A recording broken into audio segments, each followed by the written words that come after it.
The letter arrived at dawn, sealed with red wax, and by the time the sun had fully risen over Renmore Hall, every servant in the house knew something extraordinary was about to happen. Duke Alastair Renmore stood in his study with the letter still open on his desk, his jaw tight, his eyes fixed on nothing in particular. He had just given an order that would shake the entire county. 30 of the finest young ladies in England were to be invited to his estate, each one hoping to become his wife. But what none of them knew, and what only his oldest friend and adviser, Mr. Grantley, understood, was that the Duke had no true interest in marriage at all. He wanted to find out who could be trusted and who could not. Alastair had returned from the war 8 months earlier, changed in ways his household could see but rarely spoke about. He had lost men under his command, men who had trusted him completely, and in the final battle he had been betrayed by someone he once called a brother in arms. That betrayal had cost him more than most people knew. It had cost him his belief that loyalty existed at all. Since coming home, he had watched people smile at him while calculating his fortune in their heads. He had watched distant cousins appear out of nowhere with sudden affection. He had grown tired of it all. So when his late uncle's will demanded that he marry within the year to keep his title and land secure, Alastair decided he would not simply choose a bride from a ballroom. He would test them. He would create small trials, disguised as games and gatherings, and through those trials he would learn who valued him as a man and who valued only his name.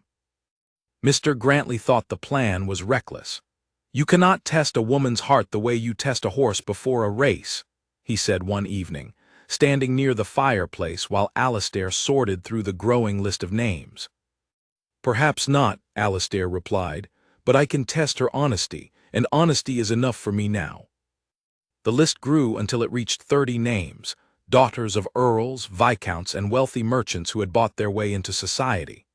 Invitations were sent, and within days, carriages began arriving at Renmore Hall, each one carrying a young woman dressed in her finest gown, hoping to catch the Duke's eye. Among the household staff, far from the excitement of arriving carriages, a young woman named Eleanor Hastings prepared the nursery for a very different kind of day. Eleanor was the governess to Lily, the Duke's 7-year-old niece, who had come to live at Renmore Hall after the sudden passing of her parents the previous winter.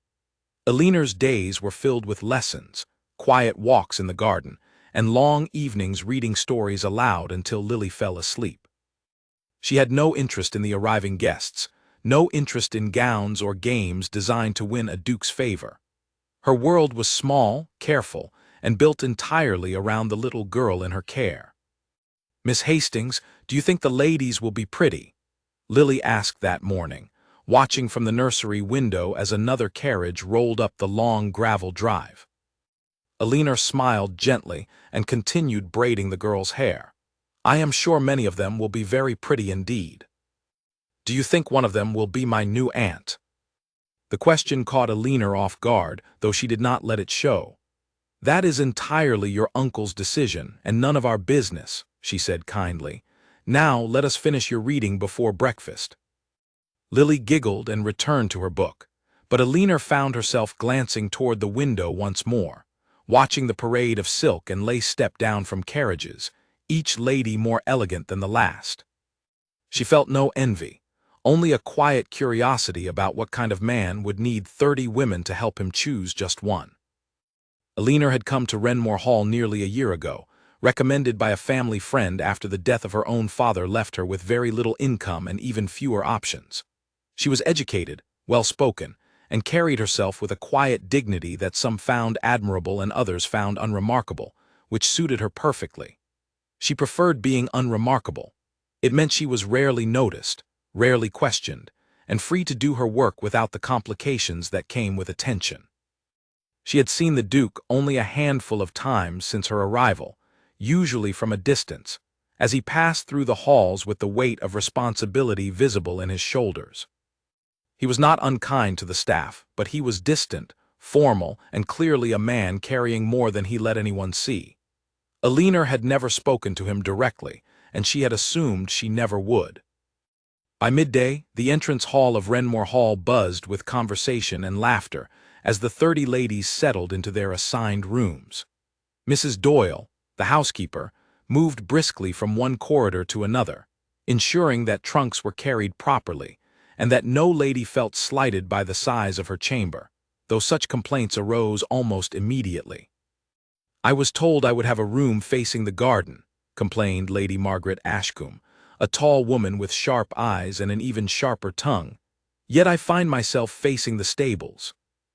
"My apologies, my lady," Mrs. Doyle said patiently, though her patience was clearly wearing thin already.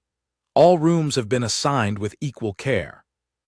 Margaret was not the only one displeased. Miss Charlotte Pemberton, a soft-spoken young woman with golden curls, quietly hoped her modest wardrobe would not draw unkind attention from the other guests, many of whom had arrived with trunks far grander than her own. And Beatrice Linden, the daughter of a wealthy merchant family, walked through the halls with her chin lifted high, determined to prove that new money could shine just as brightly as old titles. Each lady carried her own ambitions into Renmore Hall, and each believed, in her own way, that she alone understood what the Duke truly wanted. That evening, a formal dinner was arranged in the grand dining hall, the first true gathering of all 30 guests together with their host. Long tables were set with polished silver and crystal glasses that caught the candlelight, and the air was thick with perfume and nervous anticipation.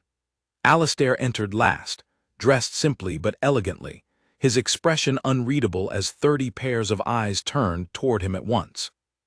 He took his seat at the head of the table and allowed Mr. Grantley to make a brief introduction, explaining that over the coming weeks, the ladies would take part in various activities meant to allow the Duke to know each of them better. No one suspected the deeper purpose behind those words. Throughout dinner, Alastair observed quietly.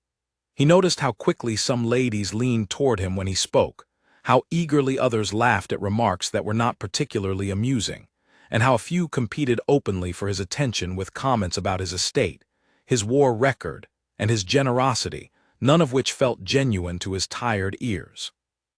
It was near the end of the meal, when a small commotion arose near the kitchen doorway, that Alastair's attention shifted entirely. A young girl's laughter rang out, followed by a hushed but firm voice trying to calm her. Lily had slipped away from her evening routine to catch a glimpse of the grand dinner, and Eleanor had followed quickly to bring her back before she disturbed the guests. "Lily, we must not interrupt," Eleanor whispered, kneeling slightly to meet the girl's eyes. "Your uncle is very busy tonight." "But I only wanted to see the pretty dresses," Lily said, peeking around the doorway despite Eleanor's gentle hold on her hand. Several of the ladies turned to look, some smiling at the child's innocence, others visibly annoyed by the disturbance to their carefully planned evening. Alastair rose slightly from his seat, his expression softening in a way none of the ladies had yet seen. "Lily," he said warmly, "come and say good night properly, then off to bed with you." Lily ran forward without hesitation, and Alastair knelt to embrace her, the sternness in his face melting away entirely. Eleanor remained near the doorway, waiting quietly, careful not to draw attention to herself. It was in that brief moment, as Alastair looked up while still holding his niece, that his eyes met Eleanor's for the first time.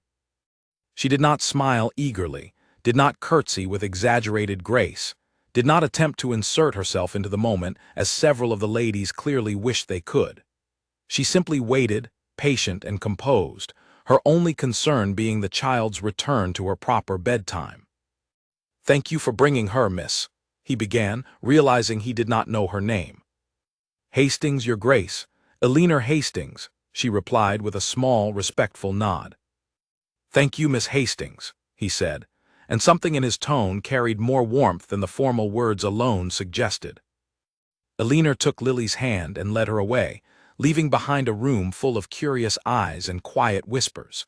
Lady Margaret leaned toward Beatrice Linden, her voice low but sharp enough for those nearby to hear. "The governess," she said, as though the words themselves were slightly distasteful. How peculiar that the Duke thanked her as though she were a guest. Beatrice merely shrugged, though her eyes lingered on the doorway a moment longer than necessary. Something about the exchange, brief as it was, had unsettled the comfortable assumptions many of the ladies held about their evening. Alastair returned to his seat, And the dinner continued, filled once more with laughter and conversation. Yet his mind kept drifting back to the doorway, to the calm voice and steady gaze of a woman who had not seemed the least bit interested in impressing him. Later that night, long after the guests had retired to their rooms, Alistair stood at his study window looking out over the moonlit gardens.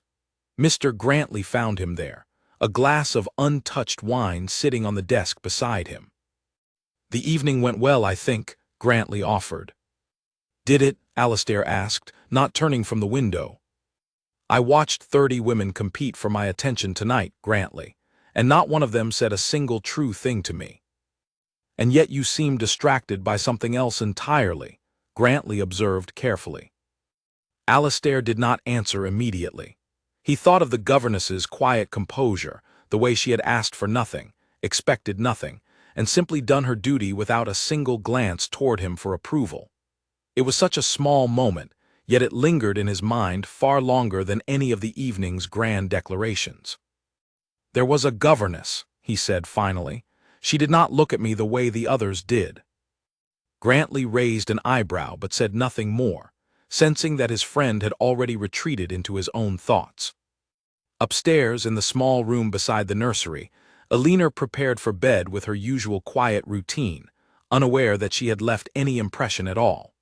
She thought only of Lily, of tomorrow's lessons, and of the strange, brief moment when the Duke had thanked her so plainly, as though her presence had mattered in some small way. She dismissed the thought quickly, telling herself it meant nothing, that a Duke surrounded by 30 eager ladies had no reason to think twice about a governess who asked for nothing and expected even less. Yet as she blew out her candle and settled into bed, she could not quite shake the memory of his eyes meeting hers for that brief, unplanned moment, nor the strange, quiet feeling it had left behind. Outside her window, the great house settled into silence, 30 ambitious hearts sleeping under one roof, each unaware that the true test had already begun, and that the person least trying to win it may have already caught the only attention that truly mattered. Morning at Renmore Hall arrived with the sound of birds and the clatter of breakfast trays, but for the 30 ladies gathered under its roof, the real business of the day began the moment Mr. Grantley appeared in the drawing room to announce the first of the Duke's planned activities. He explained, in careful and formal language, that the ladies would take part in a series of gatherings meant to allow His Grace to observe their character, their kindness, and their conduct. He did not use the word test, though several of the sharper minds in the room understood exactly what was being suggested. "Today," Grantley announced, "His Grace requests that each lady join him and the staff in visiting the tenant families on the eastern edge of the estate. Baskets of food and supplies have been prepared for those in need."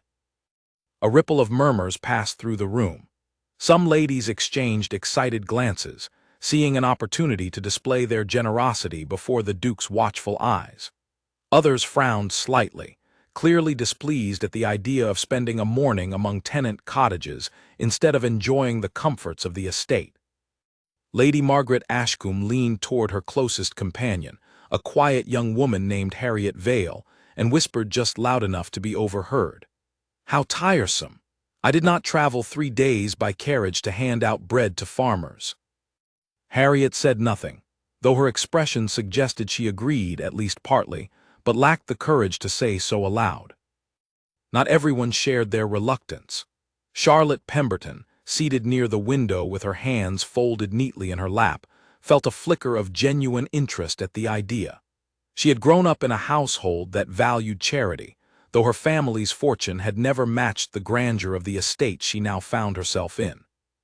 To her, the visit felt less like a performance and more like an ordinary act of kindness, something she would have wished to do regardless of who was watching. Beatrice Linden, seated a few chairs away, calculated quickly in her mind how she might use the occasion to her advantage. She had grown up watching her father win business deals through carefully placed generosity, and she intended to apply the same strategy here, though she would never admit such a thing aloud. By mid-morning, a line of carriages made their way along the winding road toward the tenant cottages, each lady dressed slightly less extravagantly than the previous evening, though still far too finely for the muddy paths they were about to walk. Alastair rode alongside the carriages on horseback, dressed simply, his manner calm and businesslike as he greeted the tenant families who came out to meet the unusual procession. Elinor had not been asked to join the visit, her duties keeping her firmly within the walls of Renmore Hall, tending to Lily's lessons as usual. Yet even from the nursery window, she could see the line of carriages disappearing down the long drive, and she found herself wondering, briefly, how the Duke behaved when no one expected him to perform for an audience. "Will Uncle Alastair be gone all day?" Lily asked, watching the same scene with far less complicated curiosity. "Only for the morning, I believe," Elinor answered, guiding the girl back toward their lesson books. "Now let us return to your letters."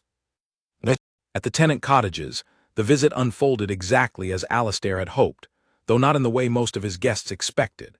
He watched carefully as each lady approached the families waiting outside their small homes. Some knelt to speak gently with children, offering warm smiles and kind words that seemed entirely sincere. Others handed over their baskets quickly, eager to move on to the next stop, their attention clearly more focused on the Duke's presence than on the people they had come to help. Lady Margaret, when faced with a barefoot child reaching eagerly for a loaf of bread, recoiled slightly before catching herself and forcing a tight smile. "How very rustic," she murmured to no one in particular, before quickly moving toward the next cottage, where she made certain the Duke could see her offering assistance to an elderly farmer. Charlotte, meanwhile, spent nearly 20 minutes sitting on a low wooden bench outside one cottage, listening patiently to an old widow describe her late husband's years working the land. She asked thoughtful questions, offered comfort where she could, and made no attempt to seek out the Duke's attention during the exchange. When Alastair happened to pass by and overheard part of the conversation, he paused for a moment longer than necessary, quietly impressed by her genuine patience. Beatrice, ever strategic, ensured that her basket contained slightly finer goods than the others, a detail she made certain to mention within earshot of the Duke. "I insisted on including preserves from our own kitchens," she said brightly to a tenant family, loud enough for Alastair to hear as he approached. He nodded politely but said little, his expression giving away none of his private thoughts. By the time the carriages returned to Renmore Hall that afternoon, Alastair had already begun forming a clearer picture of who among his guests acted from genuine kindness, and who performed kindness as a means to an end. Yet even those observations felt incomplete, clouded by the awareness that anyone with enough intelligence could learn to mimic sincerity if given enough motivation. That evening, a smaller gathering was arranged in the drawing room, an informal card game meant to allow for easier conversation among the guests. Alastair moved from table to table throughout the evening, exchanging brief remarks, listening more than he spoke, always watching for the small details that revealed more than grand statements ever could. It was during a lull in one of the card games that Lily wandered into the drawing room once more, this time searching for her favorite storybook, which she had left behind earlier that day. Elinor followed close behind, apologizing softly to the nearest servant for the interruption. "I am sorry, Your Grace," Elinor said quietly, spotting Alastair nearby. She misplaced her book and insisted on searching for it herself. "There is no need to apologize," Alastair replied, setting down his cards and rising slightly from his seat. "Lily, did you check beneath the window seat? I recall you left a book there this morning." Lily's face lit up, and she dashed toward the window seat, quickly retrieving the missing storybook with a triumphant cry of delight. Several of the ladies at nearby tables watched the small exchange with varying degrees of interest, though none commented aloud. "Thank you, Miss Hastings, for indulging her curiosity rather than scolding it away," Alastair said, his voice carrying a warmth that seemed to catch even him slightly off guard. "She is a curious child, Your Grace. I see no harm in allowing curiosity room to breathe, so long as it does not disturb others." "A wise philosophy," Alastair replied, studying her for a moment longer than the conversation strictly required. Lady Margaret, seated at the nearest table, watched the exchange with narrowed eyes. Once again, The governess had entered the room without seeking attention, and once again she had somehow captured a portion of the Duke's focus regardless. It irritated her far more than she cared to admit. "She forgets her place," Margaret muttered to Harriet once Eleanor had ushered Lily out of the room. "A governess ought to remain unseen, not wander into gatherings meant for guests of standing." "Perhaps she did not intend to draw attention," Harriet offered carefully. "Intend or not, the result is the same," Margaret snapped, before forcing a pleasant expression back onto her face as the Duke glanced briefly in their direction. As the evening wore on, Alastair found himself replaying the small moment with Eleanor and Lily far more often than any of the calculated compliments offered to him throughout the card games. He could not quite explain why such an unremarkable exchange lingered in his thoughts, yet it did, settling into the back of his mind like a quiet, persistent question he was not yet ready to examine too closely. Later, as the guests retired for the night, Mr. Grantley found Alastair once again standing near his study window, deep in thought. "You seem preoccupied this evening," Grantley observed. "I am trying to determine something," Alastair admitted. 30 women have spent 2 days attempting to prove their worth to me, each in her own way. Yet the person who has impressed me most has not tried at all." Grantley studied his friend carefully. "The governess again." "She does not perform," Alastair said, almost to himself. "She simply is what she is." "That may be admirable," Grantley said carefully, "but you must remember your purpose here, Alastair. Your uncle's will demands a proper marriage to a woman of standing. A governess, however admirable, is not among the choices available to you." Alastair said nothing for a long moment, his gaze fixed on the darkened gardens beyond the window. He understood the truth in Grantley's words, understood the weight of duty and legacy that rested on his shoulders. Yet understanding a truth and feeling comfortable with it were two very different things, and for the first time since beginning his elaborate scheme of trials and tests, Alastair found himself uncertain of what he truly wanted to discover. Meanwhile, in the quiet of her small room, Eleanor sat by candlelight mending a small tear in one of Lily's dresses, her thoughts drifting occasionally to the brief exchange in the drawing room.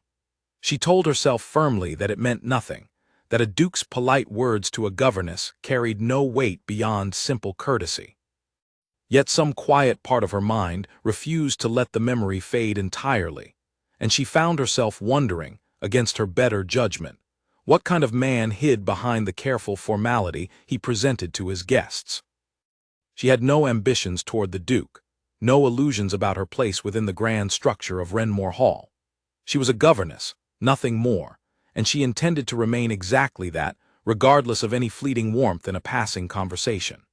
Yet as she finally set aside her needle and thread and prepared for sleep, she could not entirely shake the sense that something within the household had shifted, however slightly, and that the weeks ahead might prove far more complicated than she had first imagined. Outside, the great house settled into darkness once more, its halls filled with sleeping ambitions and unspoken questions, while two people who had barely exchanged more than a handful of words found themselves, for entirely different reasons, unable to stop thinking about each other. A week passed at Renmore Hall, and with each passing day, the 30 ladies grew more accustomed to the rhythm of trials disguised as ordinary gatherings.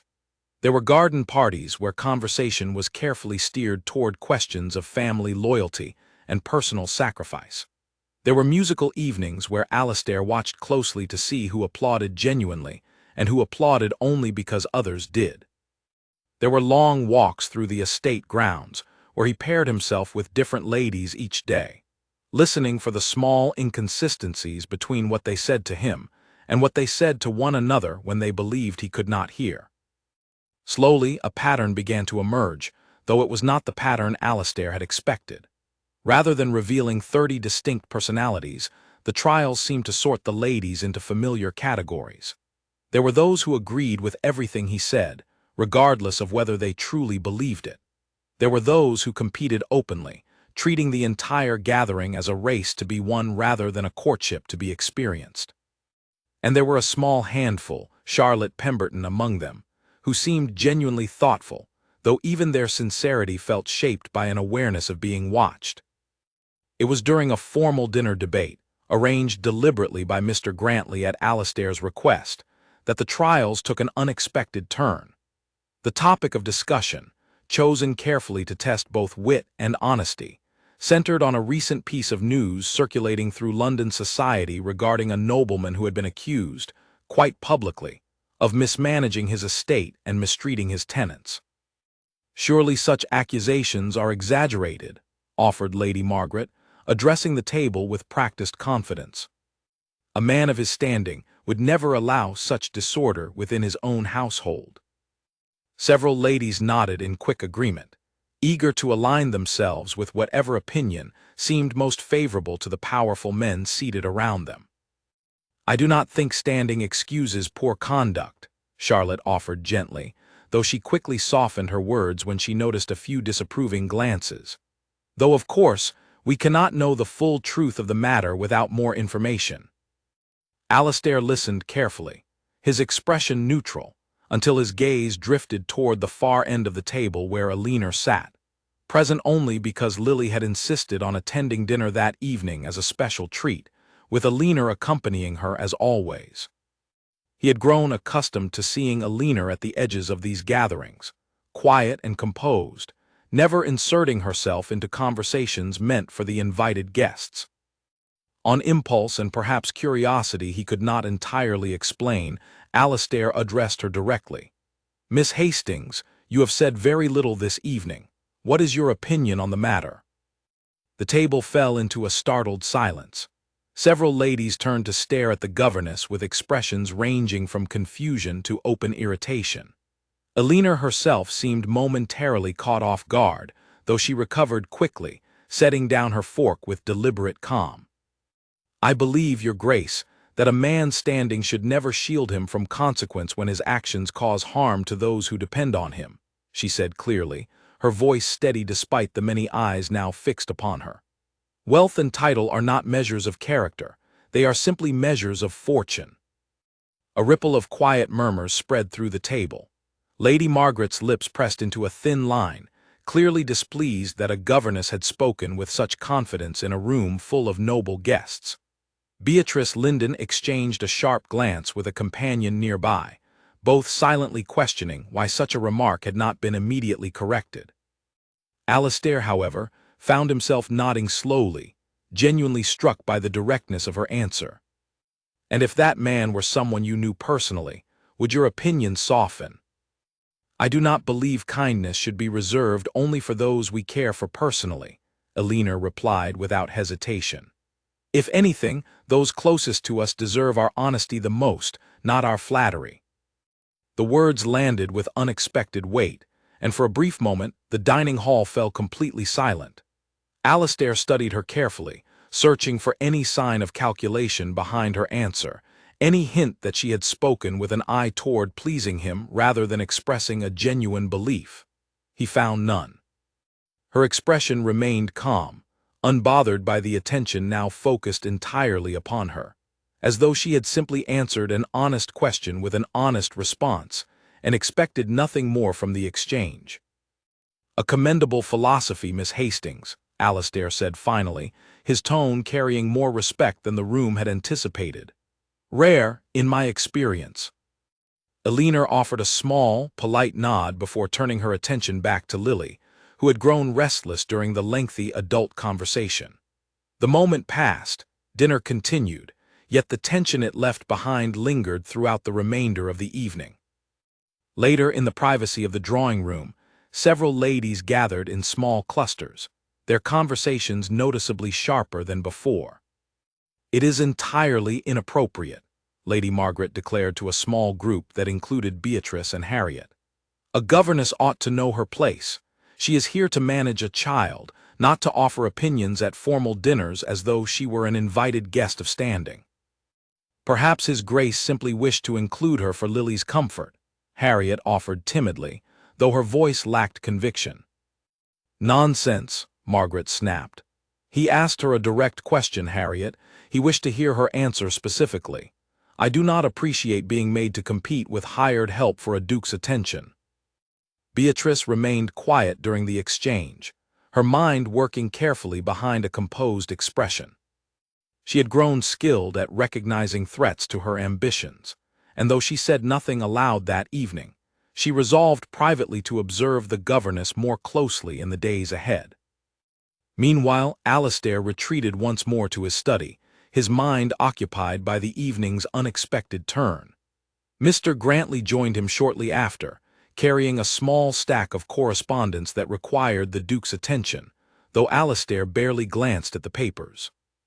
"You singled her out tonight," Grantley observed, settling into a chair near the fireplace. "In front of 30 ladies competing for your favor, you asked the governess for her opinion." "I wish to hear an honest answer," Alastair replied simply. "And did you receive one?" "I did," Alastair said, a faint, almost unconscious smile crossing his features. "More honest than anything I have heard in the past week combined." Grantley studied his friend carefully, concern creeping into his expression. "Alastair, I understand your admiration for honesty, truly I do, but you must consider the position you are placing her in. The other ladies will not react kindly to feeling overshadowed by a member of your household staff. Jealousy, left unchecked, can turn cruel." Alastair's smile faded slightly as he considered his friend's warning. "You believe they would seek to harm her?" "I believe ambition and insecurity make for a dangerous combination," Grantley replied carefully. "And you have gathered 30 women under one roof, each convinced that securing your affection will secure their entire future. If they perceive Miss Hastings as an obstacle, however unintentional her involvement may be, some among them may not hesitate to remove that obstacle by whatever means necessary." The warning settled uncomfortably in Alastair's mind, though he was not yet certain how seriously to take it. He had created this elaborate arrangement of trials to uncover loyalty and honesty among his guests, yet he had not fully considered the possibility that his own curiosity might place an innocent member of his household directly in harm's way. "I will be more careful," he said finally, though even as he spoke the words, he was not entirely certain what greater care would look like, given how naturally his attention seemed drawn toward Elena regardless of his intentions. Over the following days, Alastair made a conscious effort to interact with Elena only in the most necessary and formal circumstances, hoping to ease the growing tension among his guests. Yet fate, or perhaps simple household routine, continued to place them in each other's paths regardless of his efforts. One afternoon, while walking through the estate's private library in search of a particular book on estate management, Alastair discovered Elena already seated at a small reading table near the window, a stack of books arranged neatly beside her, as she guided Lily through a lesson on geography. "Forgive the intrusion," Alastair said, pausing in the doorway. "I did not realize the library was in use." "We can move to the nursery if it is more convenient, Your Grace," Elena offered, already beginning to gather Lily's books. "There is no need," he replied quickly, perhaps too quickly, judging by the small flicker of curiosity in Elena's expression. "The library is large enough for both purposes, I think." He retrieved his intended book and settled into a chair some distance away, intending only to review a few relevant passages before returning to his other obligations. Yet as the minutes passed, he found himself listening, almost unconsciously, to the quiet rhythm of Elena's voice as she patiently explained the shapes of distant countries to her young student, answering each of Lily's endless questions with genuine warmth rather than practiced patience. "Miss Hastings," Lily asked at one point, "have you ever traveled to any of these places?"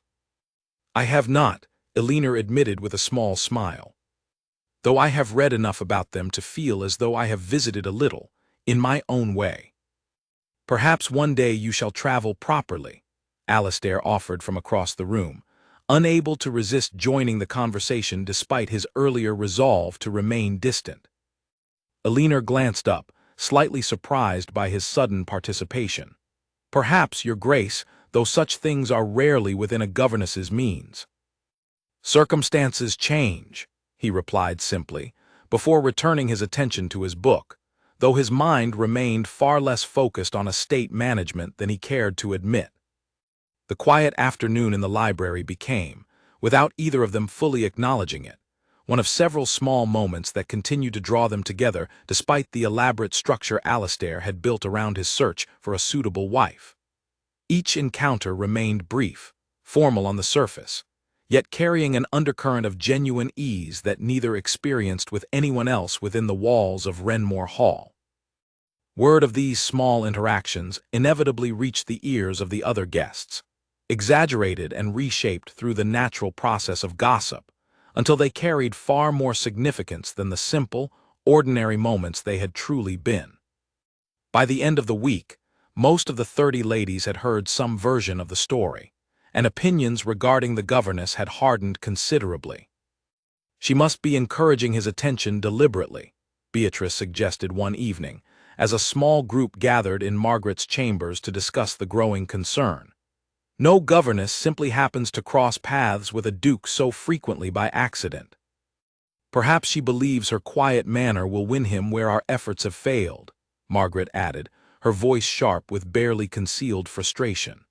"A clever strategy, I admit, pretending to want nothing while positioning herself precisely where he cannot help but notice her." "What do you propose we do?" Beatrice asked, genuine interest replacing her earlier casual tone. Margaret considered the question carefully, a calculating gleam entering her eyes. "For now, we watch, we wait, and when the opportunity presents itself, we ensure His Grace understands exactly what kind of woman he has been so foolishly charmed by." The conversation continued late into the evening, plans forming quietly among a small circle of increasingly determined ladies, while elsewhere in the great house, Elena remained entirely unaware of the growing storm gathering around her. Her thoughts occupied only with Lily's lessons, her evening routines, and the strange, quiet warmth she could not quite explain whenever the Duke happened to enter a room she occupied. As the days continued, Alastair found himself facing an uncomfortable truth. His elaborate plan to test the loyalty of 30 potential brides had instead revealed something entirely unexpected. The person who had captured his genuine attention was not among the carefully selected guests competing for his hand at all, but rather a quiet, unassuming governess who had never once sought his favor, and who remained, even now, entirely uncertain of the growing complications her simple honesty had unknowingly set into motion. The following morning brought a change in the weather, gray clouds settling low over Renmore Hall, and with them came a change in the mood among the gathered ladies. What had begun as polite rivalry now carried a sharper edge, though the shift remained hidden beneath layers of practiced smiles and courteous conversation whenever the Duke was present. Elena noticed nothing unusual at first. Her mornings continued as always, filled with lessons and quiet routines, and if she felt occasional glances lingering on her longer than necessary as she passed through the halls, she assumed it was simple curiosity from guests unaccustomed to the sight of household staff moving freely through shared spaces. She had no reason to suspect that her presence had become a subject of careful, deliberate scrutiny. The first sign of trouble arrived quietly, disguised as an innocent comment during afternoon tea. Mrs. Doyle, the housekeeper, approached Elena in the corridor outside the nursery, her expression carrying a mixture of concern and reluctance. "Miss Hastings, may I speak with you privately for a moment?" she asked. Elena set aside the basket of mending she had been carrying and nodded, sensing immediately that something troubled the older woman. "Of course, Mrs. Doyle. Is something wrong?" Mrs. Doyle glanced briefly down the empty corridor before lowering her voice. "I overheard some of the young ladies discussing you this afternoon. I did not wish to alarm you, but I thought you ought to know, given how these things tend to grow larger the longer they go unaddressed." "Discussing me?" Elena asked, genuine confusion crossing her features. "Whatever for?" "They seem to believe you have been seeking the Duke's attention," Mrs. Doyle explained carefully. "That your presence at certain gatherings has been more deliberate than accidental." Elena felt a small knot of unease settle in her stomach, though she kept her expression composed. "I have done nothing of the sort, Mrs. Doyle. I attend only where my duties require me or where Lily insists upon my company." "I believe you, Miss Hastings, truly," Mrs. Doyle said gently. "But belief and perception are not always the same thing among those determined to see what they wish to see. I only ask that you take care. Some of these young ladies are not accustomed to losing, and they can be unkind when they feel threatened." Elinor thanked the housekeeper for her honesty and returned to her duties with a heavier heart than before, though she resolved to continue behaving exactly as she always had, confident that her conduct, if examined honestly, would reveal nothing improper. Unfortunately, honesty was not the currency being exchanged among certain guests that week. Lady Margaret and Beatrice, along with a small circle of allies who had grown equally frustrated by the Duke's apparent distraction, began quietly constructing a narrative designed to diminish Elinor's standing within the household, regardless of its accuracy. "It would not take much," Beatrice mused during a private conversation in the garden, away from listening ears, "to suggest that her influence over the child has grown improper. A governess who oversteps her role, who inserts herself into matters that concern only the family." "His Grace dotes on that child," Margaret replied thoughtfully. "If we can plant the suggestion that the governess is somehow unsuitable, encouraging behavior unbecoming of her position, he may reconsider her place here entirely. And once she is removed from his sight," Beatrice added with a small, satisfied smile, "his attention will naturally return to where it belongs." The plan, cruel in its simplicity, began to take shape over the following days through a series of carefully placed comments, exaggerated observations, and subtle insinuations dropped into conversations where they were certain to reach the right ears eventually. No single comment carried enough weight to cause immediate alarm, but together, they formed a slow, poisonous narrative designed to erode trust from the edges inward. Meanwhile, Alastair remained largely unaware of the growing scheme, his attention consumed by the ongoing trials he had designed, along with an increasing sense of dissatisfaction with the entire process. Despite weeks of careful observation, he found himself no closer to identifying a genuine partner among his 30 guests, his patience wearing thin with each performance of affection he suspected carried little sincerity behind it. During a private meeting in his study, Mr. Grantley raised the matter directly. "Alastair, your uncle's deadline approaches. You have observed these ladies for weeks now, yet you seem no closer to a decision than when this began." "Because I have found nothing worth deciding upon," Alastair replied, frustration evident in his voice.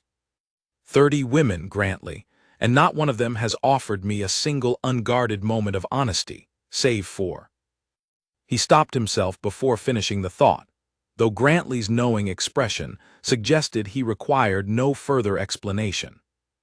"The governess," Grantley said quietly. "I did not say that," Alastair replied, though the denial carried little conviction. "You did not need to," Grantley said, studying his friend with genuine concern.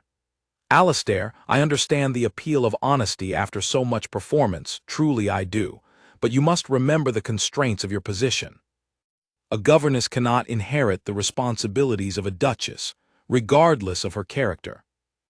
Alastair fell silent, the weight of duty pressing uncomfortably against a growing awareness he had not yet allowed himself to fully examine. He knew Grantley spoke the truth, understood the rigid expectations placed upon his title and his family's legacy, yet the knowledge did little to diminish the quiet admiration that had settled, uninvited, into his thoughts whenever Elinor's name arose. That evening, tensions finally surfaced during a seemingly harmless conversation at dinner. Lady Margaret, seizing an opportunity she had carefully engineered, guided the discussion toward the subject of proper conduct within noble households, her words chosen with deliberate precision. "It is curious, is it not?" she began, addressing the table at large while glancing meaningfully toward Alastair. "How certain members of a household staff seem to forget their position entirely, inserting themselves into matters that ought to remain private to the family." Several ladies nodded in agreement, though most had no genuine understanding of the deeper motive behind the comment. "I have heard," Margaret continued, her voice carrying just enough concern to seem genuine rather than calculated. "That Lily has grown quite attached to her governess in ways that some might consider excessive for a professional arrangement. One wonders whether such closeness serves the child's best interests, or merely the governess's own ambitions." The comment landed with sharp precision, and Alastair felt an immediate flare of protective anger, though he forced himself to remain composed. "Lily is a child who lost both her parents within the past year, Lady Margaret. I would think her attachment to a kind and patient caregiver a blessing, not a cause for concern." "Of course, Your Grace," Margaret replied smoothly, retreating slightly under his firm response. "I only meant to suggest that such closeness ought to be monitored carefully for the child's sake." The conversation moved on, but the seed had been planted, and Alastair found himself troubled long after dinner concluded. He did not believe Margaret's insinuations held any genuine merit, yet the deliberate nature of the comment left him uneasy, aware that something beneath the surface of his carefully constructed trials had begun to shift in a direction he had not anticipated nor prepared for.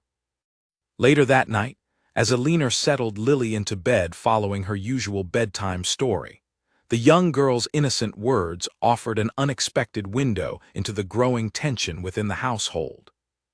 "Miss Hastings," Lily asked sleepily, "why did that lady at dinner seem cross about you?" Alina paused, carefully setting the storybook aside. "Which lady do you mean, dear?" "The tall one with the sharp voice," Lily said, yawning. "She looked at you the way cook looks at mice in the pantry." Despite the seriousness building around her, Alina could not suppress a small, tired smile at the child's blunt observation. "I am sure it was nothing, Lily. Grown-ups sometimes have complicated feelings that have little to do with the people they seem cross with." "Well, I like you very much," Lily said firmly, snuggling deeper into her blankets. "And I do not care what the sharp-voiced lady thinks." Alina smoothed the girl's hair gently, warmth and worry mixing uncomfortably within her chest. "Thank you, Lily. Now off to sleep with you." Once the child had drifted into peaceful sleep, Alina retreated to her own small room, her earlier composure finally giving way to genuine concern. She had done nothing improper, sought nothing beyond her ordinary duties, yet it seemed increasingly clear that her simple presence had become entangled in a much larger and more dangerous game than she had ever intended to play. She considered, briefly, requesting a transfer to less complicated circumstances, perhaps a quieter household where her position would not draw such unwarranted attention. Yet the thought of leaving Lily, who had already suffered so much loss in her short life, felt unbearable, and Alina resolved instead to continue her duties with even greater care, hoping that quiet consistency would eventually silence whatever rumors had begun to circulate. She had no way of knowing that the following weeks would test that resolve far beyond anything she had yet imagined, nor that the careful web being constructed around her by Margaret, Beatrice, and their allies had only just begun to take shape. The trials the Duke had designed to reveal the true character of 30 ambitious ladies were, without his full awareness, revealing something else entirely. The lengths to which fear and jealousy could drive even the most polished and refined among them, and the quiet strength required to remain honest when honesty itself had become a liability. As the great house settled into another uneasy night, Alastair remained awake far longer than usual, staring at the ceiling of his private chambers, troubled by a growing awareness that his carefully constructed plan had begun to unravel in ways he had never anticipated, and that protecting the one person who had never asked for his protection might soon become far more complicated than any trial he had originally designed. With the deadline set by his late uncle's will drawing steadily closer, Alastair decided the time had come for his final and most revealing trial. He had grown weary of small gestures and carefully staged kindnesses, weary of watching 30 women perform versions of themselves crafted specifically for his approval. If he could not find genuine loyalty through gentle observation, he would create a circumstance dramatic enough to strip away every carefully constructed mask at once. He discussed the plan privately with Mr. Grantley one evening, though his old friend's expression made clear his reservations from the very beginning. "You wish to fabricate a scandal against yourself," Grantley repeated slowly, as though hoping repetition might reveal some flaw Alastair had overlooked. "A false accusation, spread deliberately among your guests to observe how they respond." "Precisely," Alastair confirmed. "I will arrange for a rumor to circulate, suggesting that my financial affairs have collapsed entirely, that the estate faces ruin, and that any woman who marries me now would inherit disgrace rather than fortune. I wish to see which of these ladies remain loyal when the promise of wealth and status disappears entirely." "And if they all abandon the arrangement," Grantley asked carefully, "what then?" "Then I will know the truth I have suspected all along," Alastair replied grimly. "That my title, not my character, has been the only thing anyone here has ever valued." Grantley studied his friend for a long moment before speaking again, his voice gentler than before. "And what of the governess? Have you considered how this scheme might affect her, given how frequently her name has already drawn unwelcome attention?" Alastair hesitated, the question striking closer to his growing concerns than he cared to admit. "Miss Hastings has no stake in my fortune, Grantley. She has never once sought advantage from my position. I see no reason this trial should touch her at all." "Perhaps not directly," Grantley said carefully, "but scandal has a way of touching everyone within its reach, whether intended or not." Despite his friend's warning, Alastair proceeded with the plan, arranging for a carefully worded letter to be delivered to Mrs. Doyle, ostensibly by mistake, detailing a fabricated financial crisis threatening the entire Renmore estate. He knew household staff moved information quickly, often faster than any formal announcement could travel, and within a single day, the false rumor had spread through every corner of the great house. The reaction among the 30 ladies was immediate, and, for Alastair, deeply revealing. Conversations that had once centered on flattery and charm shifted overnight into anxious whispers about carriage departures and family reputations. Several ladies began quietly requesting private meetings with their chaperones, discussing the possibility of an early return home before any lasting association with a disgraced household could damage their own prospects. Lady Margaret, upon hearing the rumor, wasted no time expressing her outrage to anyone within earshot.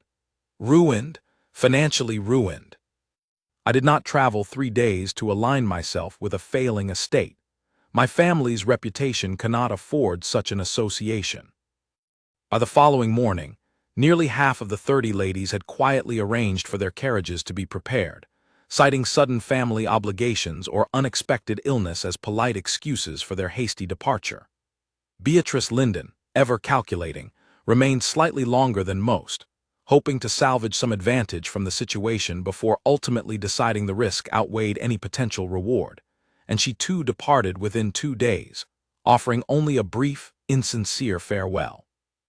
Charlotte Pemberton, to Alastair's quiet surprise, chose to remain, though her reasons proved more complicated than simple loyalty. She approached him directly during a private moment in the garden, her expression earnest despite the obvious nervousness in her voice. "Your Grace, I have heard the rumors circulating through the house," she said carefully. "I wish to say that regardless of your financial circumstances, I would still consider our arrangement, provided certain understandings could be reached regarding my own family's needs." Alastair studied her for a long moment, appreciating her honesty even as he recognized the practical nature behind it. "What understandings do you mean, Miss Pemberton?" "My family has faced difficulties of our own," Charlotte admitted, color rising in her cheeks. "A marriage to you, even to a duke facing hardship, would still elevate our standing considerably, provided some allowance could be made to assist my parents during this transition."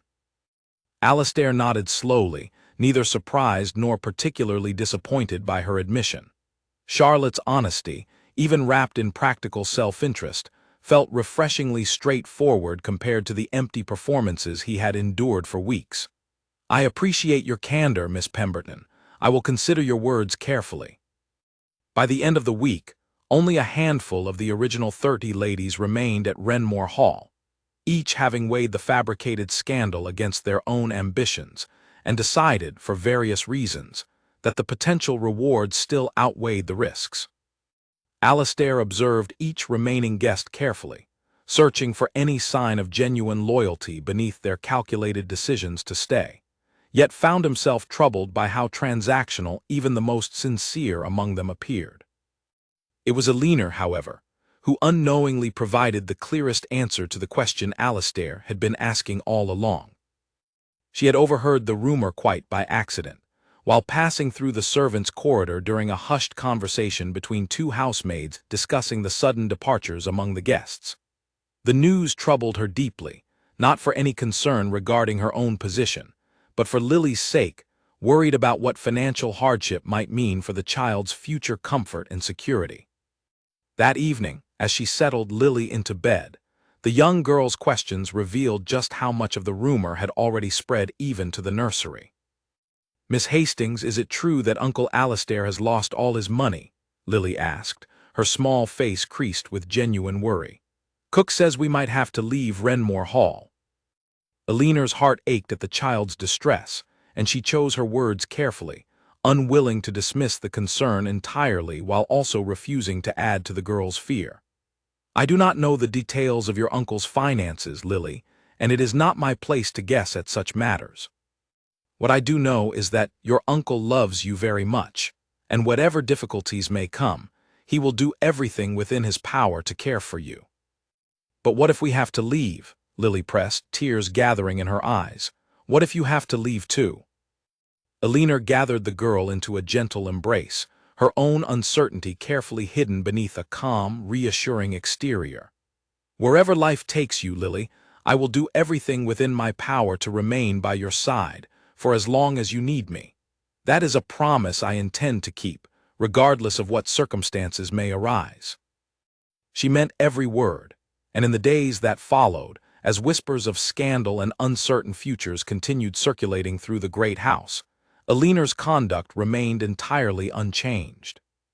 She continued her lessons with Lily exactly as before, offered no comment on the Duke's rumored misfortune to anyone within the household, and made no attempt whatsoever to distance herself from a family now widely believed to be facing ruin. Alastair observed this steady consistency from a careful distance, his admiration deepening with each passing day, even as his uncertainty regarding his own feelings grew increasingly difficult to ignore. He watched as Eleanor continued her quiet routines without hesitation, without complaint, and most notably, without a single word of concern regarding what the rumored scandal might mean for her own future prospects. One afternoon, while passing through the corridor outside the nursery, Alastair overheard a fragment of conversation between Eleanor and Lily that struck him more deeply than any grand declaration offered by his remaining guests. "Do you think Uncle Alastair is sad about the money?" Lily was asking, her voice carrying easily through the partially open door. "I imagine he carries many burdens, most of which have very little to do with money at all," Eleanor replied gently. "The most important things a person carries are rarely the sort that can be measured in coins, Lily. Kindness, loyalty, the people who choose to remain close during difficult times, these are the things that truly matter." "Will you remain close during difficult times?" Lily asked. "For as long as you need me," Eleanor answered simply, echoing the promise she had made days before. Alastair remained motionless in the corridor for several long moments after the conversation ended, his chest tight with an emotion he had not allowed himself to fully examine until that very instant. He had spent weeks designing elaborate trials to uncover genuine loyalty among 30 carefully selected ladies of noble standing, only to discover that the truest example of unwavering devotion had been quietly present within his own household all along, entirely unaware that she had passed the very test he had spent so much effort constructing. That evening, alone in his study, Alastair finally allowed himself to confront the truth he had been avoiding for weeks. His elaborate scheme had revealed exactly what he had hoped to learn, though not in the manner he had originally anticipated. Loyalty, true and unshaken loyalty, had never depended on wealth, title, or grand declarations. It had revealed itself quietly, consistently, through simple acts of kindness offered without expectation of reward. He thought of Grantley's earlier warning, of the rigid expectations demanded by his family's legacy, of the practical impossibility of a match between a duke and a governess. Yet for the first time since his return from the war, Alistair found himself questioning whether those rigid expectations truly mattered more than the quiet, unshakable honesty he had discovered in the most unexpected corner of his own household. He did not yet know what he intended to do with this realization, nor how he might navigate the complicated path such feelings would inevitably require. But he knew, with growing certainty, that his search for loyalty had ended, even if he had not yet found the courage to acknowledge exactly where that search had led him. Several days passed before Alistair found the resolve to act on the realization that had settled so firmly within him. He told himself repeatedly that a private conversation with Alina would serve only to satisfy his curiosity, nothing more, yet each excuse he constructed felt thinner than the last. Finally, one quiet evening after Lily had been safely tucked into bed, he made his way toward the small sitting room near the nursery, where Alina often spent her final hours before retiring, mending clothes or reading by candlelight. He found her exactly as expected, seated near the window with a small book open in her lap, though her attention seemed to drift toward the darkened garden beyond the glass rather than the pages before her. She rose quickly upon noticing him, offering a respectful curtsy that he found himself wishing, for reasons he could not entirely explain, she would abandon entirely. "Your Grace," she said, clearly surprised by his presence. "Is something wrong, has Lily?" "Lily is fine," Alistair interrupted gently. "I apologize for the late hour, Miss Hastings. I wish to speak with you privately, if you would permit me a few moments of your time." Alina's expression carried cautious curiosity, though she nodded and gestured toward the chair opposite her own. "Of course, Your Grace, please sit." Alistair remained standing for a long moment, gathering his thoughts before finally settling into the offered chair. The silence between them stretched uncomfortably until he finally spoke, his voice quieter and less formal than his usual manner. "I find myself curious about something, Miss Hastings, and I hope you will forgive my directness in asking. Throughout these past weeks, while 30 ladies competed openly for my attention, you alone made no such attempt. You did not seek my favor, did not position yourself for advantage, did not once alter your conduct despite ample opportunity to do so. I wish to understand why." Alina considered the question carefully before answering, her hands folding neatly in her lap. "I never believed myself a candidate for your affection, Your Grace. I am a governess, employed to care for your niece. It would have been improper, and frankly presumptuous, for me to behave as though I held any place among your intended guests. And if I told you," Alistair said carefully, "that your position in this household has never diminished my respect for you, nor lessened my growing admiration for your character." Alina's composure faltered slightly, color rising in her cheeks as she processed the unexpected weight of his words. "Your Grace, I do not know how to respond to such a statement." "Perhaps honestly," Alistair suggested gently, echoing words she herself had once spoken to him. "As you always have." Alina took a steadying breath before speaking again, her voice carrying a vulnerability she rarely allowed herself to display. "I have admired you as well, Your Grace, though I have tried very hard not to acknowledge such feelings, even to myself. My position does not allow for such sentiments. A duke and a governess belong to entirely different worlds, and no amount of admiration changes that fundamental truth." "Worlds can be bridged, Miss Hastings," Alistair said quietly, leaning forward slightly, "if both parties are willing to attempt the crossing." "With respect, Your Grace, bridges built between such different worlds rarely hold their weight for long," Alina replied, though her voice carried more sadness than conviction. "Society would never accept such a match, and I fear the consequences of attempting it would fall far more heavily upon you than upon me. Your family's legacy, your responsibilities to your title, these are not burdens I wish to become responsible for complicating." Alastair studied her for a long moment, recognizing the careful selflessness woven through her refusal, a selflessness that only deepened his growing admiration rather than discouraging it. "You speak as though my happiness matters less than my legacy." "I speak as someone who understands the weight placed upon men of your position," Elena replied gently. "I would not wish to be the cause of scandal that damages everything you have worked to rebuild since returning from war."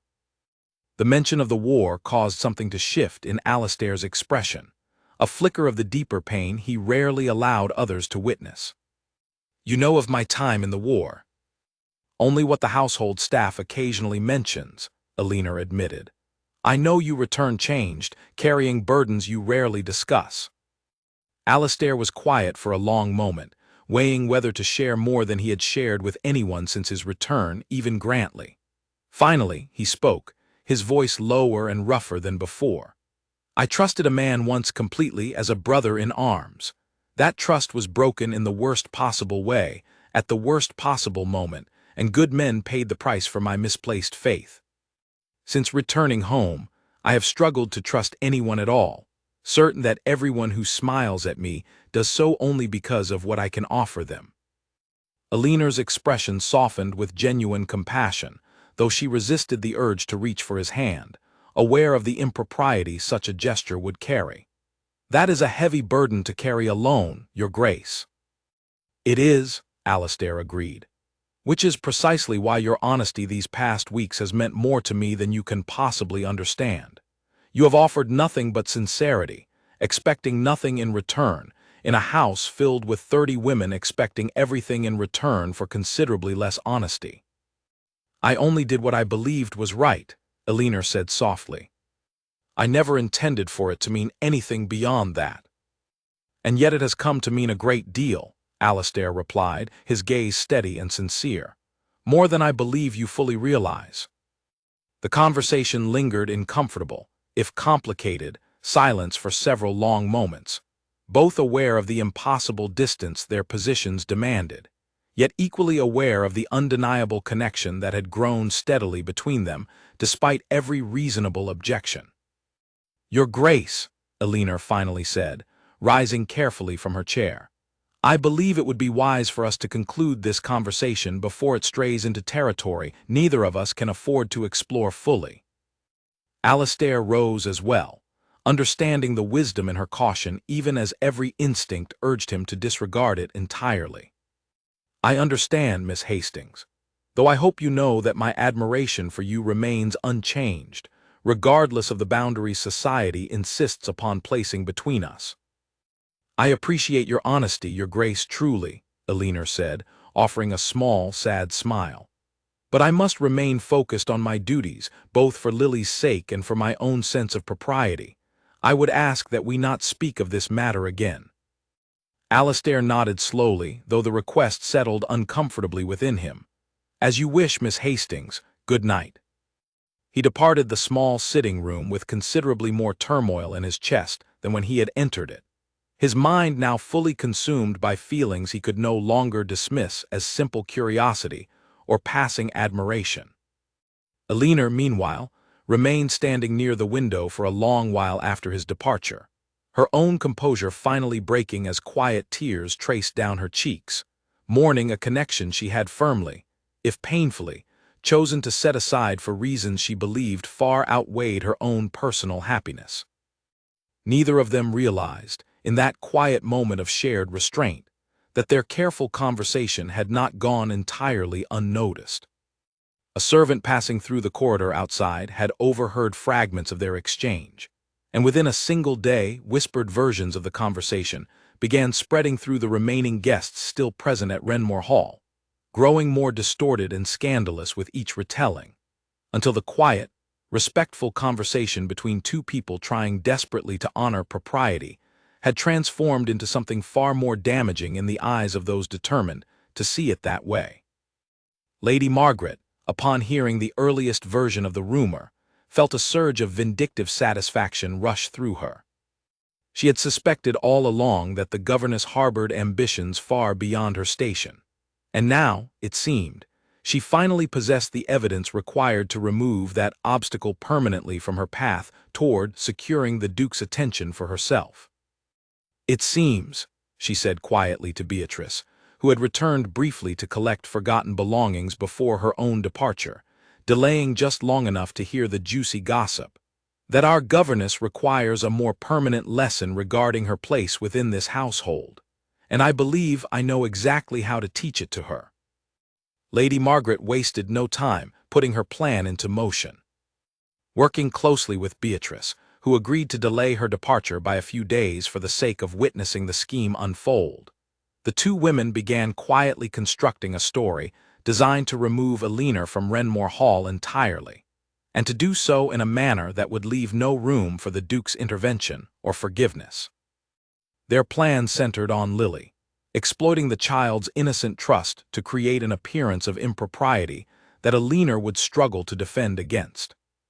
Margaret arranged, through a bribed housemaid eager for extra coin, to have a small piece of jewelry belonging to Lily's late mother, kept carefully preserved among the child's belongings, discovered hidden within Elinor's room, planted there without her knowledge during a brief absence while she attended to Lily's afternoon lessons.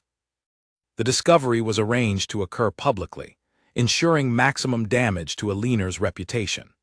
Mrs. Doyle, conducting a routine inspection of the household staff's quarters at Margaret's carefully engineered suggestion regarding supposed missing linens, discovered the jewelry tucked beneath Elinor's pillow, precisely where it had been planted only hours before.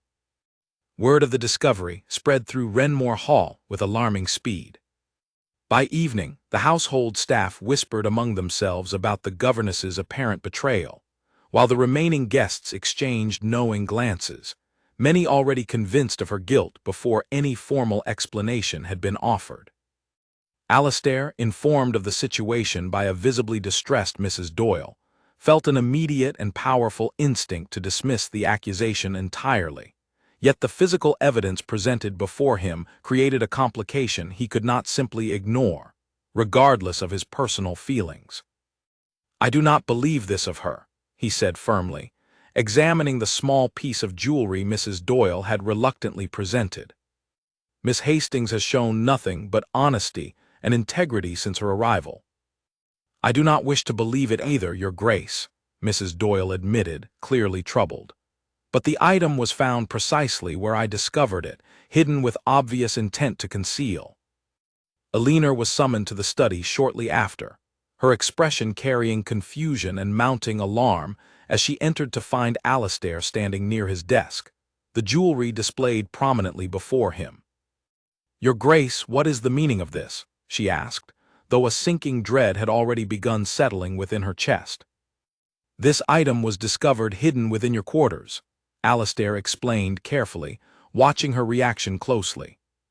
"I wish to hear your explanation directly before drawing any conclusions." Elinor stared at the jewelry, genuine bewilderment crossing her features. "Your Grace, I have never seen this item before in my life. I would never take anything belonging to Lily or to this household. You must believe me." "I want to believe you," Alastair said quietly, his voice carrying genuine anguish beneath its formal restraint. "But the evidence presents a difficult contradiction, Miss Hastings, and as much as my instincts urge me toward your innocence, I cannot simply dismiss physical proof without further consideration." The weight of his words struck Elinor deeply, not because she feared punishment, but because she recognized with painful clarity the position her presence had created for him.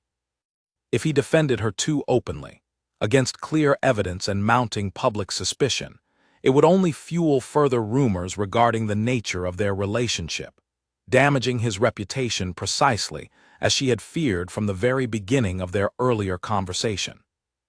"Your Grace," she said finally, her voice steady despite the tears gathering in her eyes, "I understand the difficult position this places you in.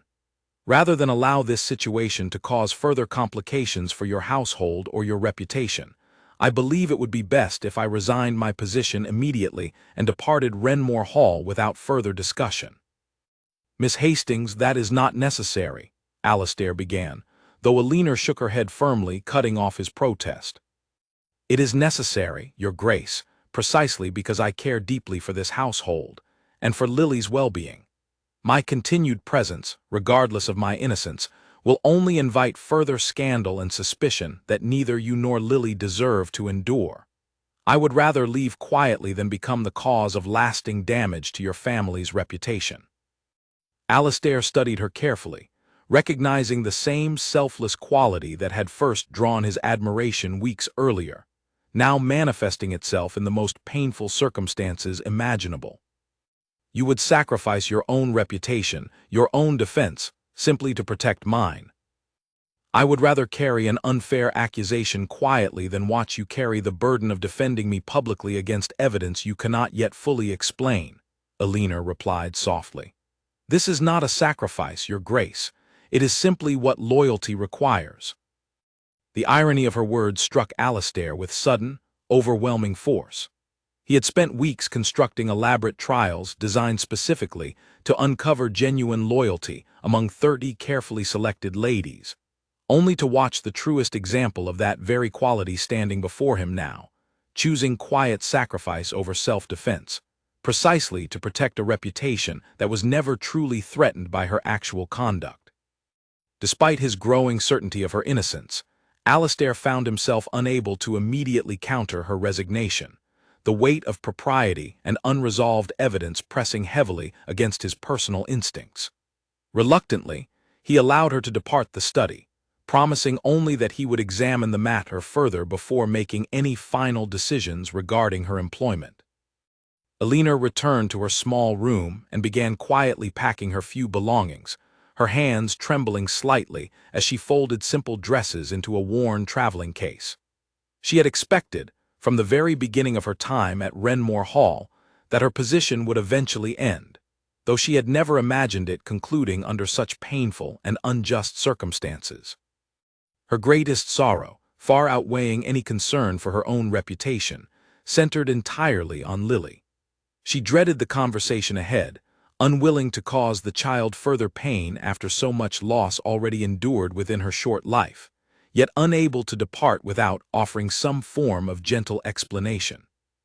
She found Lily in the nursery that evening, and though the child sensed immediately that something troubling had occurred, Alina chose her words with careful, protective tenderness. "Lily, I must tell you something difficult. I will be leaving Renmore Hall soon." Lily's eyes widened with immediate distress. "Leaving? But why? Did I do something wrong?" "No, my darling, you have done absolutely nothing wrong," Alina said quickly, gathering the child into a gentle embrace. "Sometimes circumstances change, in ways we do not fully understand or control, but please know that caring for you has been one of the greatest privileges of my life." "Will I ever see you again?" Lily asked, tears already streaming down her small face. "I hope so with all my heart," Alina replied, her own tears finally escaping despite her efforts to remain composed for the child's sake. "But wherever life takes each of us, please remember that you are deeply loved by your uncle and by everyone fortunate enough to know you." The following morning, Alina arranged for a modest carriage to carry her away from Renmore Hall, her departure quiet and unceremonious, precisely as she had intended it to be. She left no note of protest, no attempt to publicly defend her innocence, choosing instead to disappear as quietly as she had once arrived, carrying with her only the small collection of belongings she had brought nearly a year earlier, along with a heart heavy with unspoken grief. As her carriage pulled away from the great estate, Alina allowed herself one final glance back toward the imposing structure of Renmore Hall, uncertain whether she would ever see its halls, or the people who had come to mean so much to her within its walls, ever again. News of Alina's sudden departure spread through Renmore Hall within hours, met with varying reactions among those who remained. Lady Margaret and Beatrice exchanged private, satisfied glances, believing their scheme had succeeded exactly as planned. Yet their satisfaction proved dangerously premature, for the truth behind the fabricated accusation soon began unraveling in ways neither woman had anticipated. Lily, devastated by the sudden loss of her beloved governess, grew withdrawn and tearful in the days following Alina's departure, refusing meals and struggling through lessons with a temporary tutor arranged hastily by Mrs. Doyle. Alastair, deeply troubled by his niece's obvious distress, found himself questioning the entire circumstance surrounding Alina's resignation with growing intensity.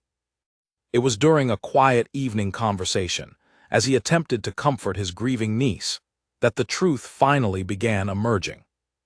"Uncle Alastair," Lily said between quiet sobs, "Miss Hastings did not take Mother's jewelry. I know she did not." "How can you be certain, Lily?" Alastair asked gently, kneeling beside her small bed. "Because I saw Lady Margaret's maid near Miss Hastings's room that afternoon," Lily admitted, her voice trembling. "I did not think anything of it at the time, but I remember because she was carrying something small wrapped in a handkerchief, and she looked frightened when she saw me watching."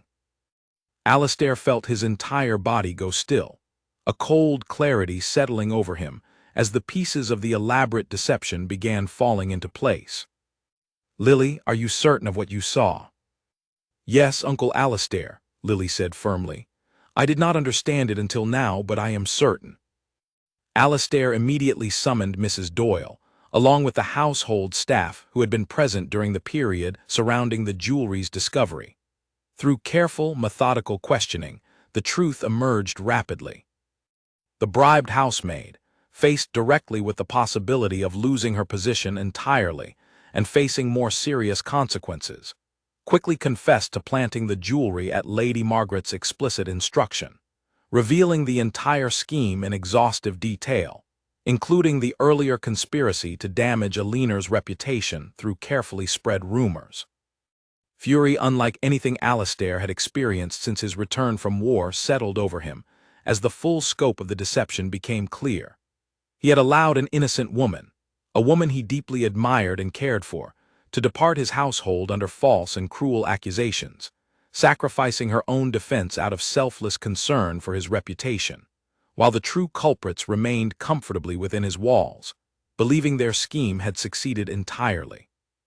He summoned Lady Margaret and Beatrice to his study immediately, his expression carrying a coldness neither woman had previously witnessed from their otherwise composed host. "I have learned the truth regarding the jewelry discovered in Miss Hastings's quarters," he said, his voice dangerously calm. "I know precisely what you two orchestrated, and I know why." Margaret's confident composure cracked slightly, though she attempted to maintain her innocence. "Your Grace, I do not know what you mean."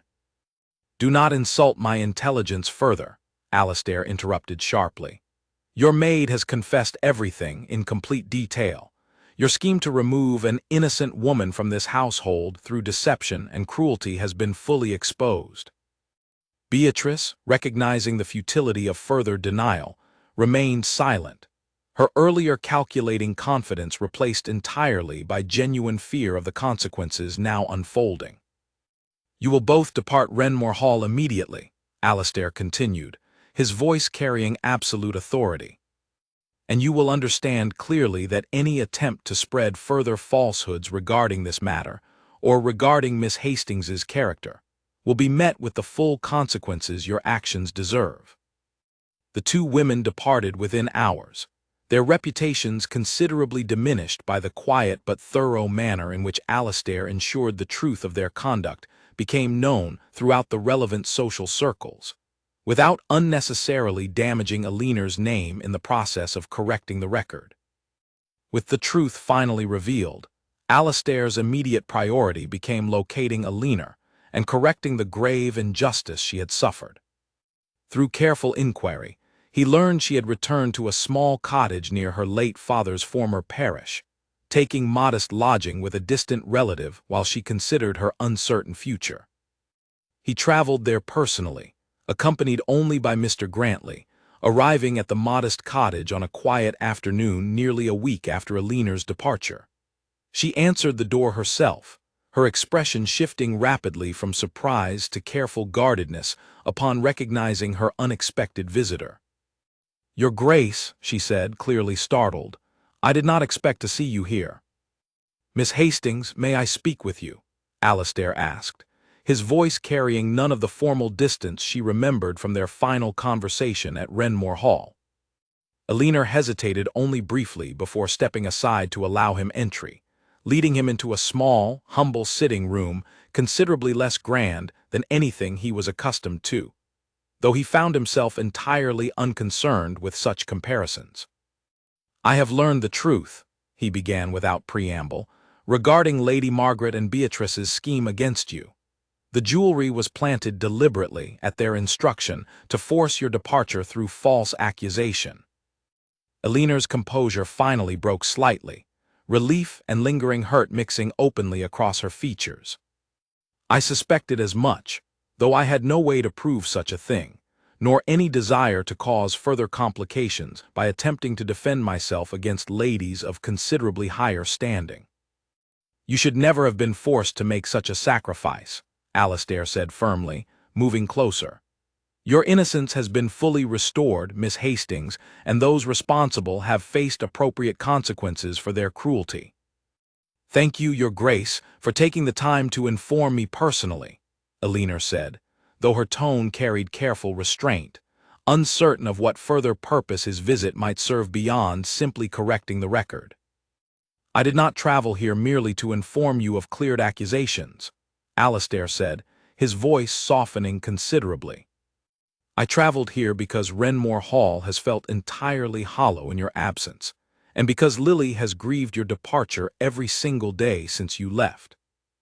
"I have thought of Lily constantly," Elinor admitted, tears gathering once more. "I hope she is managing well." "She would manage considerably better with you present," Alastair said gently. "As would I." Elinor looked up sharply, searching his expression for confirmation of the meaning behind his words. "Your Grace, I do not wish to place you in another difficult position. Society's expectations regarding your marriage remain unchanged, regardless of the cruelty I suffered." "Society's expectations," Alastair said firmly, "led me to gather 30 ladies under my roof, hoping desperately to find genuine loyalty among calculated performances. What I discovered instead was that the truest loyalty I have ever encountered belonged to a woman who never once sought my favor, who sacrificed her own defense to protect my reputation, and who continues, even now, to place my well-being above her own comfort." He knelt slightly before her, taking her hands gently within his own. "Miss Hastings, Elinor, I no longer wish to honor expectations that would require me to choose performance over genuine devotion. I wish to marry you, not because duty demands a wife by a certain date, but because I have finally found someone whose honesty and character I trust completely, something I believed lost to me entirely after the war." Elinor's tears fell freely now, though her expression carried unmistakable joy beneath the emotion. "Alastair, are you certain? Society will not easily accept such a match. There will be scandal, difficulty, resistance from every corner." "I have faced scandal before and survived it," Alastair replied firmly. "I would rather face every difficulty society places before us with you beside me, than spend the remainder of my life comfortably respected, yet entirely alone in every way that truly matters." Elinor, overwhelmed by the sincerity in his words, finally allowed herself to believe fully in the possibility she had spent weeks convincing herself was impossible. "Then yes, Alastair, I accept gladly, and with a heart more full than I believed possible." Their return to Renmore Hall together, mere days later, was met with considerable surprise among the remaining household and the few guests who had not yet departed following the earlier scandal's resolution. Lily's reaction, however, remained the most treasured moment of the entire homecoming, the young girl running joyfully into Elinor's open arms the moment her carriage arrived at the estate. "You came back," Lily exclaimed through happy tears. "You truly came back." "I promised I would remain close for as long as you needed me," Elinor said, embracing the child warmly. "And it seems I shall remain considerably closer than either of us initially expected." The wedding that followed, arranged modestly compared to the grand spectacle, originally planned for selecting a bride among 30 noble ladies, nonetheless drew considerable attention throughout the surrounding county, curiosity mixing freely with genuine warmth from those who had witnessed the quiet integrity Alina had displayed throughout her time at Renmore Hall. Society, as Alastair had predicted, did not universally embrace the unconventional match immediately, and whispered criticisms occasionally reached their ears regarding the impropriety of a duke marrying his niece's governess. Yet Alastair and Alina faced such criticism together, their genuine partnership proving considerably stronger than the empty judgments occasionally offered by those who valued status over character.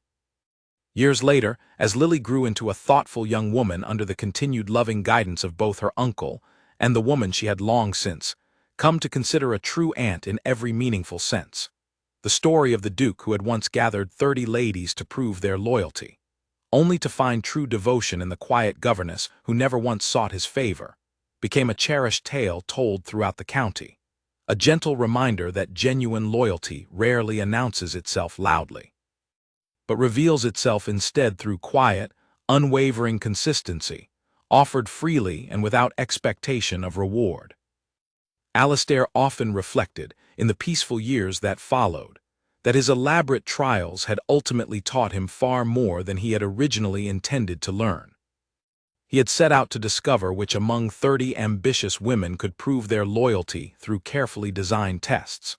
Instead, he had learned that the truest loyalty could never be summoned through trials or performances at all, but existed quietly, patiently, in someone who had never sought to prove anything, and had therefore proven everything that truly mattered. In the seasons following their marriage, Renmore Hall transformed into a house filled with a warmth it had not known for many years. Alina, now Duchess in name yet still recognizably the same gentle, thoughtful woman who had once managed a nursery with quiet patience, brought a steady calm to the household that servants and guests alike quickly came to appreciate. She continued overseeing Lily's education herself for some time, unwilling to relinquish the bond they had built, until the girl grew old enough to require tutors better suited to more advanced studies, at which point Alina remained close as a guiding presence in every important moment of the child's continuing life. Mr. Grantley, who had once cautioned Alastair so carefully against the impossibility of such a match, became one of Alina's most devoted allies within the household, admitting openly to Alastair one evening that he had rarely been so pleased to be proven entirely wrong about anything in his life. "I feared scandal would follow you relentlessly," Grantley admitted during a quiet dinner some months after the wedding. "Instead, I find a household more settled and genuinely content than I believed possible after everything you endured following the war.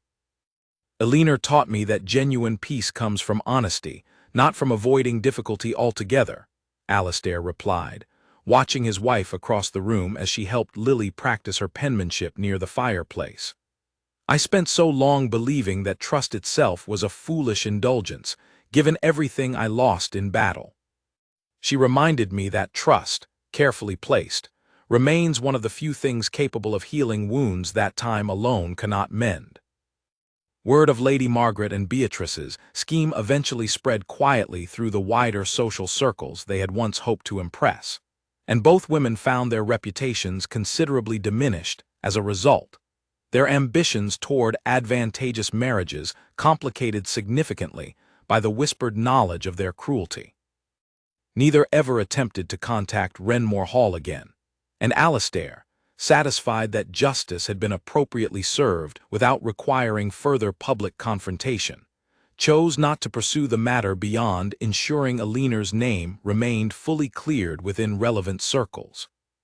Charlotte Pemberton, whose earlier honesty during the fabricated scandal had earned Alastair's quiet respect even when her reasoning proved practical rather than purely sentimental, remained in occasional correspondence with the family, eventually securing a respectable and genuinely happy marriage of her own within a neighboring county. A match Alina took particular joy in hearing about, remembering the young woman's patient kindness toward the tenant families during those early, uncertain days of trials and tests. Lily flourished under the combined guidance of her uncle, and the woman she now called Aunt Alina without hesitation, growing into a thoughtful, compassionate young woman who carried forward the lessons of genuine kindness she had witnessed so clearly during her childhood. She often told the story in later years of how her uncle had once gathered 30 ladies from across England, each hoping to become a duchess, only to find his true match in the quiet governess who had simply been kind to a grieving little girl without ever expecting anything in return. Eleanor herself rarely spoke of the difficult weeks surrounding her departure and eventual return to Renmore Hall, preferring instead to focus on the steady, genuine happiness that had followed. Yet occasionally, on quiet evenings when she and Alastair walked together through the same gardens where 30 hopeful ladies had once competed so fiercely for his attention, she would reflect on how strange life's paths could prove, how the very qualities she had believed would keep her forever separate from any grand future had instead become the foundation of the deepest happiness she had ever known. "I never sought any of this," she admitted one evening, her hand resting comfortably within Alastair's as they walked beneath a sky filled with early evening stars. "I only wished to care for Lily properly, and to conduct myself with whatever honesty I could manage, regardless of the circumstances surrounding me." "That is precisely why it means so much," Alastair replied, drawing her closer. "Everything genuine in this world tends to arrive quietly, without announcement or performance, exactly as you did." Their partnership, built upon the very honesty that had once seemed so dangerously incompatible with the rigid expectations of noble society, continued to strengthen with each passing year. Alastair's estate flourished under careful, compassionate management that balanced tradition with genuine concern for those who depended upon it. A balance Eleanor had quietly encouraged through her own experiences among the tenant families during those early, complicated weeks of trials. Their household became known, in time, not for grand parties or elaborate gatherings, but for a quiet warmth that visitors often remarked upon with genuine surprise, having expected the formal coldness typical of many noble estates. Children from tenant families were welcomed openly, servants were treated with respect rarely afforded elsewhere, and Lily grew surrounded by an example of love built on substance rather than appearance. Years later, when Lily herself faced questions regarding her own future marriage prospects, she often recalled her aunt's quiet wisdom on the matter. "Loyalty cannot be summoned through tests or trials," Eleanor told her gently during one such conversation. "It reveals itself naturally, through consistency, through honesty offered even when no one is watching closely enough to reward it. Find someone who values your honesty over your performance, Lily, and you will have found something far more valuable than any title or fortune could ever provide." Alastair, reflecting occasionally on the elaborate scheme that had once consumed weeks of careful planning and 30 competing ambitions, came to view the entire episode not as a failed experiment, but as the necessary path that had led him toward genuine happiness he had believed lost forever following the devastating betrayals of war. The trials he had designed to test others had, in the end, tested him as well, forcing him to confront his own assumptions about worth, status, and the true nature of loyalty. The governess who had remained silent amid 30 competing voices had, in her quiet consistency, spoken more clearly than any of them, offering not grand declarations of devotion, but something far rarer and more valuable: unwavering honesty, patient kindness, and a loyalty that required no audience to remain genuine. In finding her, Alastair discovered not merely a wife suited to his title, but a partner capable of restoring the trust he had feared permanently lost, proving that sometimes the most extraordinary loves arrive not through elaborate searches, but quietly, patiently, waiting only to be truly seen.